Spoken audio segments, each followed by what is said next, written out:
Well, the sun is starting to emerge from the clouds. We started looking at 107 degrees, and I can tell you it's probably closer to 120 or 25 on this red track at Tad Gormley Stadium here in New Orleans, Louisiana. Dwight Stones along with Dan O'Brien and Larry Rawson at the 1998 USA Outdoor Track and Field Championships. And on the track, we are ready now for the men's 400-meter hurdles. And the world record held still by Kevin Young of the United States, as well as the American record that was set at the Barcelona Olympic final. And Edwin Moses set the meet record 21 years ago at Drake Stadium in LA. And out of lane 3, this is Bryan Bronson. He's the 2-time defending national champion, but he'll have his hands full here. Bronson actually is ranked #1 in the world last year and has had a brilliant early season here. Very consistent. His training's gone well. He's confident. And he's really got this event nailed down here and seems to have supplanted Derek Atkins. Well, speaking of Derek Atkins, he's not here, but this is Joey Woody. Joey Woody, the Drake Relays champion. This guy seems to just get better with every race. He gets a lot more confident. He looked great in the trials, and he looked even better in the semis. Spoke to him earlier. He said he's improved his 400-meter flat time by half a second. That should translate the same for the hurdles here. Absolutely. Made the World Championship team last year that went to Athens. He was eliminated in the semifinals. And in lane 6, the youngster, the 19-year-old sophomore NCAA champion, Angelo Taylor, out in lane 6. So Woody and Bronson can draw off him. But just 2 weeks ago in the cold of Buffalo, New York in the NCAA championships, he fulfilled the promise that everyone has had for him down there at Georgia Tech, winning the NCAA championships in what at the time was the world's leading time, 48.14. Bryan Bronson has since improved upon that, including in his semifinal race here. But Angelo Taylor, he's one for the future, guys. Well, we were there, Dwight, in Buffalo, and we saw him run a 43.6 4x400-meter relay leg. So this guy definitely has great speed over the 400-meter distance.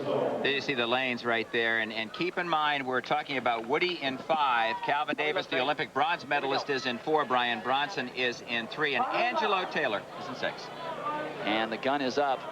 Angelo Taylor probably in the least enviable position, being out in lane 6. He knows those veterans inside of him, including former teammate Octavius Terry of Georgia Tech out in lane 2, are going to be drawing off of him, but he's got to run his own race. It's his own set of 10 hurdles, one time around the track, and he knows he has the ability to run with these guys. No Derek Atkins. He finished 8th in the semifinals yesterday. I think the heat and humidity really got to him.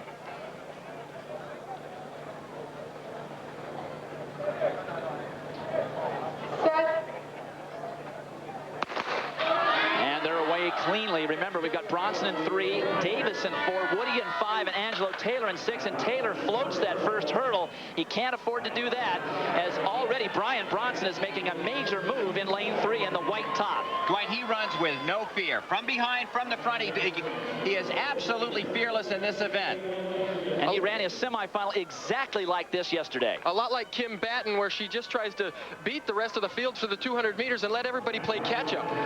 Well, unless he's going to be hit by a truck or falls over by a hurdle, or falls over a hurdle, it's Bryan Bronson by about 6 meters with 50 meters to go. Only 3 people in history have ever been in 47.38 seconds. Let's see what his final time is. It's Bronson with a 6-meter lead, followed by Woody, but pass at the end by Angelo Taylor, 47.03. That is an outstanding time. We'll have to look to see how outstanding. That's about the number 4 performer all-time world, maybe number 3. Edwin Moses ran faster than that, and Kevin Young ran faster than that. Those are the only ones. That's why I thought he was ready for a big one. That's why I dropped that in. I feel it's the only person under 47 seconds is the world record holder, and here we see it right from the start.